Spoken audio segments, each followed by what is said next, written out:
Sa ngalan po ng ating Panginoong Jesucristo, ako po inyong lingkod, Pastor Emeline Eliseo Gioliege, na nagsasabi, isang mapagpalang pagkakataon muli na makapag-share po sa inyo ng salita ng Diyos na pinamagatang personal awareness. Pag-aralan po natin mula po sa 1 Thessalonica chapter 5 or 1 Thessalonians chapter 5 verse 23. Dito natin makikita ang ating buong katauhan. Naway lubusan kayong pabanalin ng Diyos na siyang nagbibigay ng kapayapaan at naway panatilihin niyang walang kapintasan ang buo ninyong katauhan, ang espiritu, kaluluwa at katawan hanggang sa pagparito ng ating Panginoong Hesukristo. Purihin ang Diyos sa pagbabasa ng kanyang mga salita. Tayo po ay saglit na manalangin. Ama, sa pangalan po ng aming Panginoong Hesus, sa patnubay at gabay ng Santong Espiritu, nagpapasalamat kami muli na binigyan mo kami ng pribilehiyo na makapag-aral ng iyong mga salita. Take over sa lahat ng tagapakinig at sa iyong lingkod na siyang gamit mo lamang. Pagpalain mo kaming lahat sa mga salitang aming pag-aaralan. Sa pangalan ni Kristo Jesus. Amen and amen. Personal awareness is talking about ourselves. Awareness. We have called number 1 self-exploration, and pangalawa self-discovery, and self-knowledge are central to spiritualism. It implies being aware of tripartite being of one's body, soul, and spirit, and we have a mind. It refers to our will. We have a power to choose, as well as one's interconnectedness with the world and the universe from our reflecting spiritual consciousness. So, pag-aralan po natin yung self-awareness natin, no? Yung tatlong ito. So, paano magsimula? Nagsimula ang tao ay nagkaroon ng tinatawag na personal awareness. So from Genesis chapter 2 verse 7, dito natin makikita na nagkaroon ng awareness ang tao nung siya ay nilikha ng Diyos. Sabi sa Genesis chapter 2 verse 7, nilikha ng Diyos ang tao mula sa alikabok, hiningahan sa ilong at nagkaroon ng buhay. Pinatunayan sa 1 Thessalonians chapter 5 verse 23 na we have the tripartite being, na ang nais ng Panginoon ay madatnan niya tayo na buo ang ating katauhan na may natural or spiritual awareness, na tunay nga na makita niya na naway, sabi niya, lubusan kayong pabanalin ng Diyos na siyang nagbibigay ng kapayapaan at naway panatilihin niyang walang kapintasan ang buo ninyong katauhan, ang espiritu, kaluluwa at katawan hanggang sa pagparito ng ating Panginoong Jesucristo. So pinatunayan that we have personal awareness at makikita nating nakakunik po ang tatlong katauhan natin, espiritu, kaluluwa at katawan. Ngunit makikita natin dito yung work ng ating will or pagpapasya. Napakahalaga po itong ating mind, no? At pinatunayan that we have a tripartite being and we have our own mind na siyang may kapangyarihan to choose right and wrong, ay makikita din natin na tunay nga na sa Hebrews chapter 4 verse 12, our whole being, no, is spiritual alive. Okay, sa harapan ng Panginoon. Mayroong tinatawag na spiritual consciousness mula nung likhain ng Diyos ang tao. Spiritual consciousness. Sabi dito sa Hebrews chapter 4 verse 12, sapagkat ang salita ng Diyos ay buhay at mabisa, no? Ito yung pagkain nating spiritual. Higit na matalas kaysa alimang tabak na magkabilay talim.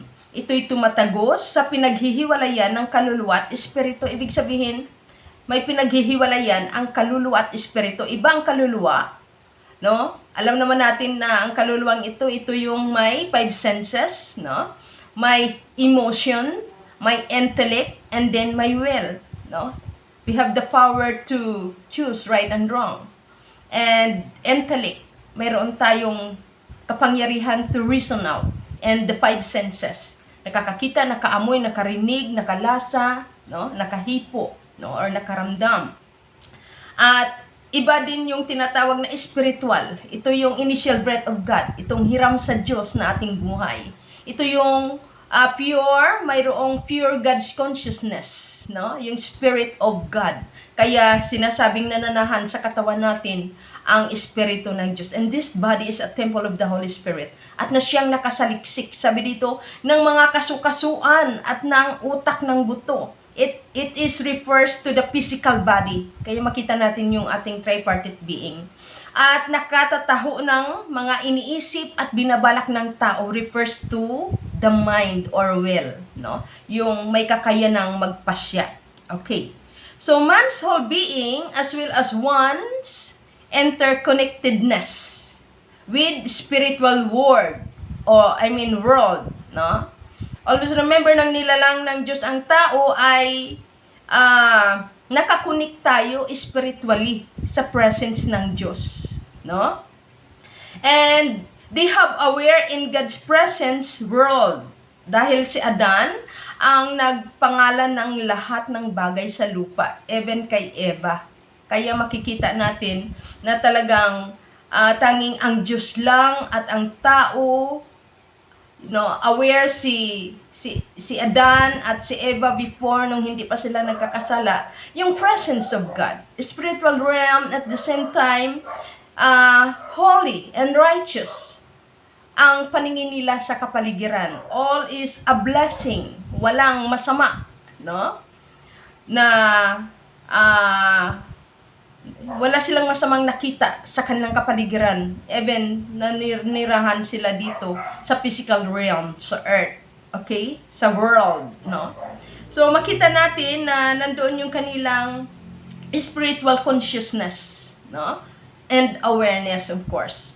At may awareness din sila in a universe, kasi siya din ang nagpangalan sa lahat ng nilalang ng Diyos sa kalawakan. So may spiritual awareness si Adan, no, at si Eva bago sila magkasala, in spiritual realm and world and in universe, physical and spiritual realm, may awareness sila, no, na-identify nila ang lahat ng ito. Okay? All is goodness, no? Makikita natin. So una, nagkaroon sila ng tinatawag na self-exploration. Nagsimula ang tao na nagkaroon ng self-exploration, nagkaroon sila ng awareness, no? At na-explore nila, no, ang kanilang sarili sa kanilang kapaligiran nung panahon ng Genesis chapter 2 verse 15 to 20. Na sinabi po dito sa verse 15, inilagay ni Yahweh ang tao sa halamanan ng Eden upang ito'y pangalagaan at pagyamanin. See? So, inilagay sila ng Diyos in bagaman nasa spiritual presence of God sila, but at the same time, present sila sa physical realm. Okay? So, inilagay sila sa Eden at pinagyaman ng Diyos at inalagaan. At in fact, ay ipinagkaloob sa kanila yung power, authority, and dominion. Kaya na-explore nila lahat. Kaya napangalanan ni Adan ang anumang nakikita niya sa universe at anuman ang nakikita niya sa world, sa sangkalupaan, no? At sabi sa verse 16, sinabi niya sa tao, makakain mo ang alimang bungang kahoy sa halamanan, no? Verse 17, maliban sa bunga ng punong kahoy na nagbibigay ng kaalaman tungkol sa mabuti at masama, wag na wag mong kakanin ang bungang iyon. Mamamatay ka kapag kumain ka niyon. So, ibig sabihin, na-explore ni Adan at ni Eva, no? Or yung panahon na ito, si Adan pa lang ang ini-instructionan niya. Na-explore ni ni Adan, no? Ang kanyang kapaligiran. So nagkaroon siya ng exploration awareness sa kanyang kapaligiran, no? Spiritual realm and physical realm. Nakita natin, ini-enjoy niya yung kapaligiran, yung Garden of Eden. At sabi niya sa verse 18, matapos gawin ang lahat ng ito, sinabi ni Yahweh, hindi mainam na mag-isa ang tao. Bibigyan ko siya ng makakasama at makakatulong. Kaya sabi niya sa verse 19, kaya lumikha siya ng mga hayop sa parang at ibon sa himpapawid. Inilapit sa tao at pinaubaya dito ang pagbibigay ng pangalan sa mga iyon. Kung ano ang kanyang itawag, iyon ang magiging pangalan nila. So makita natin na na-explore ni Adan, no? Ang kanyang kapaligiran, self-exploration. Nagkaroon siya ng awareness sa kanyang physical realm. At the same time, nasa presence pa siya ng Diyos in spiritual realm. Bukas pa ang kanyang spiritual eyes, no? Yung kanyang God's consciousness ay alive sa harapan ng Panginoon. And verse 20, ang tao nga ang nagbigay ng pangalan sa lahat ng ibon at mga hayop, maging maamo o mailap, ngunit wala isa man sa mga ito ang angkop na kasama at katulong niya. Kaya, nabigyan niya ng mga pangalan kasi na-explore niya ang kanyang kapaligiran, no? At makikita natin na sa Genesis chapter 1, 27 to 28, ibinigay sa kanila ang power and authority and dominion sa lahat ng sa buong mundo na nilalang ng Diyos. At in fact, ay kaya masasabi nating na-explore ni Adan dahil siya mismo ang nagbigay ng pangalan. Anumang nakikita niya sa lupa, sa world, at nakikita niya sa universe, no? Siya ang nagbigay ng mga pangalan sa mga bituin, no? So, makita natin, pangalawa is self-discovery. Dito rin natin makikita nung mula na nilalang ng Diyos ang tao, nagkaroon din siya pagkatapos ng self-exploration, nagkaroon din siya ng awareness na tinatawag self-discovery. Sa Genesis chapter 2, verse 21 to 23, verse 21, kaya't pinatulog ni Yahweh ang tao, samantalang nahihimbing. Kinuha niya ang isang tadyang nito at pinaghilom ang laman sa tapat niya. Verse 22, ang tadyang na iyo'y ginawa niyang isang babae at inilapit sa lalaki.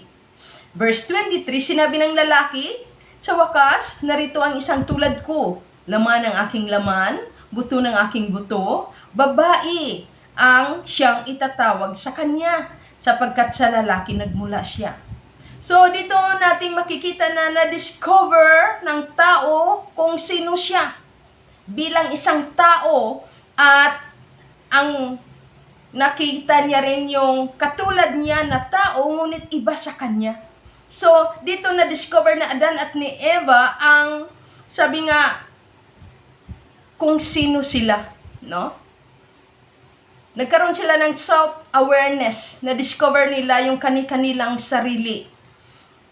Una, sinabi ni Adan, sabi niya, sa wakas narito ang isang tulad ko, na-discover ni Adan, yung katulad niya. Sabi niya, laman ng aking laman, buto ng aking buto. Self-discovery. Kaya, sabi niya, pero nakita niya, na-discover niya na, pero iba siya. Kaya babae siya, ako lalaki, babae siya. Mayroong nakita ni Adan na mayroong difference sa kanila. Kaya tinawag niyang babae. Kasi nakita niya siguro, pareho kami may buhok, pero ako may balbas, pero siya wala, makinis. Tapos may dalawa siyang hinaharap sa unahan. Samantala ako'y flat, no? Tapos nakita niya siguro ay walang may lumalawit sa kanya. Sorry for this word. Yun na lang yung ano ko. Sabi niya siguro, walang may lumalawit sa kanya. Pero mayroong tinatawag na, sabi nga ay buhok sa ibaba, pero flat. Pero samantala ako may buhok pero may nakalawit. So doon yung nakita yung indifference nilang dalawa, no? And kaya sabi niya, magkatulad kami, dito na discovered nila yung ako'y babae. Sabi ni Eva siguro, babae ako.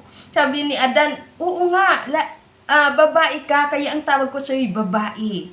No? At ako ay lalaki. Dahil at ikaw ay mula sa akin. Siguro doon sila nag-usap. Tapos mayroon silang nararamdaman sa isa't isa na parehas, no? Yung love at yung pagnanasa. Pero doon nila makikita na same silang may kaluluwa, may espiritu, but different in physical. No? Doon nila na-discover at that time. Kaya, doon nagsimula na ang tao ay nagkaroon ng self-discovery. No? At nakilala ni Adan, kaya sabi niya, iba siya sa akin physical. No? Sabi nga, kaya babae ang tawag ko sa kanya. No? And third, self-knowledge and central to spiritualism. No? But after man disobeyed, the result is the beginning of awareness about knowledge to good and evil.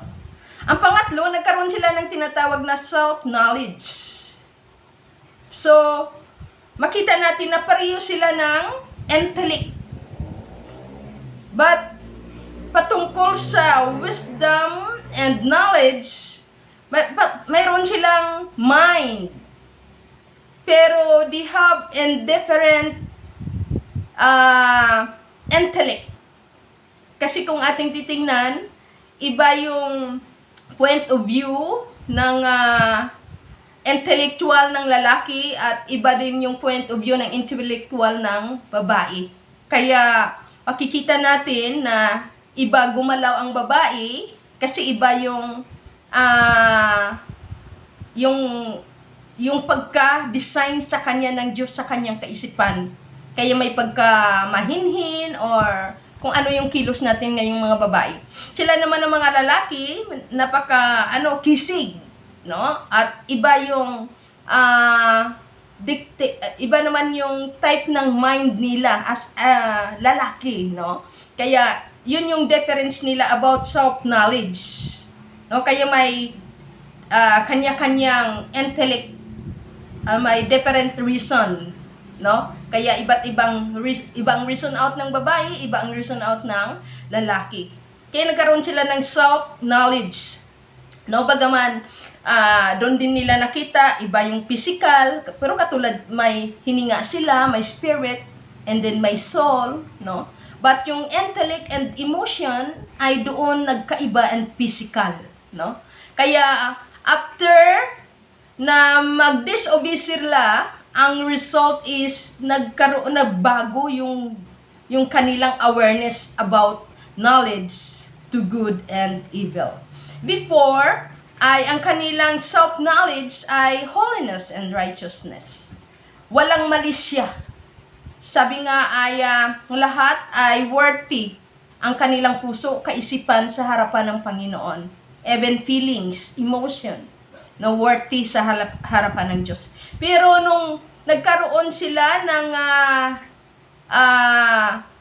nung ginamit nila yung tinatawag nilang will or kaisipan na that they have the power and authority to choose right and wrong, dito nating makikita na biglang umiba ang kanilang self-knowledge about sa spiritual and literal, no, na karunungan at kaalaman. Higit sa lahat, nag-iba ang direction. Hindi all goods, kundi nagkaroon na sila ng tinatawag na awareness sa evil, no? Dati good. Nung sila ay nasa presence ni Lord, at the same time, sila ay nasa world and nasa ibaba ng universe, puro holiness and righteousness like God ang kanilang kaalaman, knowledge. Pero nung nag-disobey sila, dito nagkaroon ng tinatawag na kaibahan, yung kanilang kaisipan. Natuto na sila, nalaman na nila ang patungkol sa mabuti at masama. Sabi sa Genesis chapter 3 verse 6 to 7, dito pumasok yung biglang naiba ang kanilang knowledge, no? Self-knowledge sa harapan ng Diyos. Sa Genesis chapter 3, 6 to 7, napakaganda sa paningin. Pag sabing sa paningin, yung pumasok yung lust of the eyes, no? Sa tao or sa babae. Nang babae ang punong kahoy at sa palagay niya ay masarap. Pag sabing masarap, pumasok yung lust of the flesh nang in-entertain na nila. Yung puno na nagbibigay ng karunungan tungkol sa mabuti at masama. So, ang sabi dito, no? Masarap ang bunga nito. So, pumasok yung lust of the flesh. So, na-contaminate na ang kaisipan, yung mabuting, yung righteous na paningin, at yung pagnanasa ng laman, no? Nagbago na, no? Nagkaroon na ng tinatawag lust of the flesh. And nabuo sa isipan niya, nagkaroon yung kanyang will or desisyon na mabuti ang magiging marunong. Kaya pumasok yung tinatawag na pride of life. No? Na-control na ng kataasan ang kanyang kaisipan, yung self-knowledge. Kaya pumitas siya ng bunga at kumain. So sinunod na niya yung nasa niya, no? Ng nasa dahil nagagandahan siya sa bunga at masarap ang bunga. Kaya nagkaroon siya ng tinatawag na pride of life. So, yung self-knowledge, awareness ng tao ay mula noon nasira na. Hindi na righteousness and holiness ang naghari, kundi pumasok na ang evil, knowing, or knowledge sa kanila. No? Kaya pumitas siya ng bunga at kumain, kumuha rin siya para sa kanyang asawa at kumain din ito. So, yung result is disobey. No? Disobedience, ito yung kasalanan. So, verse 7, nagkaroon nga sila ng pagkaunawa matapos kumain. Mula noon, nag-change na yung self-knowledge nila. Na-open their self-awareness in physical realm, consciousness, but closed, ngunit nasara ang kanilang self-awareness in spiritual realm, consciousness. Napulag na sila spiritual. Nadumihan na sa halip na puro matuwid, righteousness and holiness ang kanilang alam, nagkaroon na sila ng tinatawag na kaalaman patungkol sa masama. Pagkatapos na sila ay nag-disobey sa Panginoon. So, nagsara ang kanilang spiritual eyes, yung spiritual realm, regarding sa presence ni Lord, at nabuksan ang kanilang kaisipan sa kasalanan ng mundong ito. So, noon, nila nalaman na sila'y hubad. So, nagkaroon na sila ng self-knowledge na bastos na sila. Hubad sila. Physical self compresses the person's body. At nagkaroon na ng yung tinatawag na maruming kaisipan, no?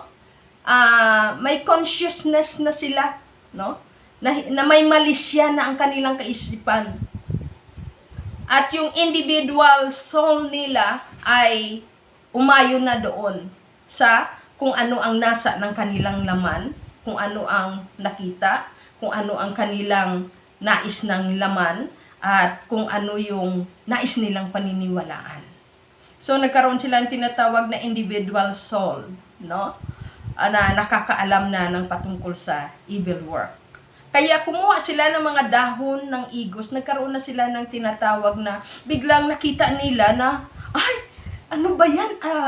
Eva, no? Yung hinaharap mo, nakakahiya naman, nakikita ko yung hubad ka, no? Tapos si iba naman, ay, oo nga, hubad ako. Kaya kumuha siya ng igos, dahon ng igos at tinakpan. Dahil nagkaroon na siya ng kaalaman or karunungan na siya ay hubad, nakakahiya. So, nabastusan na siya. Si Adan nabastusan na kay Eva kasi walang saplot. At si Eva, nabastusan na rin sa kanyang sarili. Ganun din, nabastusan na rin si Eva sa kay Adan kasi walang saplot. Kaya si Adan naman, nahiya naman sa kanya ring sarili. No? Kasi nabastusan si Eva sa kanya. Kaya kumuha din siya ng dahon ng igos para takpan ang kanilang kahihiyan. Nagkaroon ng self-knowledge awareness na sila patungkol sa masama. No? Kaya kumuha sila ng mga dahon ng igos, pinagtagni-tagni at ginawang panakip sa katawan. They become dead spiritual or they had experienced spiritual blindness. At mula noon, nagkaroon sila ng takot, guilty feelings at kahiya sa harapan ng Panginoon. Biglang nagkaroon ng division ang kanilang relasyon. Parang naging others na ang tao sa Diyos. Para na silang si others. Kaya may mga espiritong, ano ba to? Parang si others, no? Talagang ini-isolate niya ang kanyang sarili sa karamihan. Ito yung mga taong may mga self-knowledge or awareness, no? So, feeling niya, yan na yung may mga tinatawag na mga, may mga, ano sa sarili nila. I'm sorry, I forgot. Ano nga pa tawag dito? Yung emptiness, no? Or, nasa dulo na ng aking dila. So, forgive. So, doon natin makikita na yung tao, kasi dahil ang tao nagkaroon na ng indifference sa kanilang self-knowledge awareness. Aware na sila doon sa kanilang pagiging makasalanan. No? So, because of God's love, He gave the solution to our big problems. So ang ginawa ng Panginoong Diyos Ama, He sent His only Son, Jesus Christ, is the answer of all our problems dito sa lupa. So, makita natin sa Efeso chapter 2, verse 1 to 5, nung una, yung mga patay kayo dahil sa inyong pagsuway at mga kasalanan. So, makita natin na yung kanilang self-exploration, self-discovery, self-knowledge, ay, sabi nga ay, puro pagsuway na, pangit na ang kanilang paningin. No? Nalamatan na ang katuwiran at kabanalan, no? Yung likeness natin na katulad sa Diyos, yung our holiness and righteousness, wala na, sinira na yung image, no?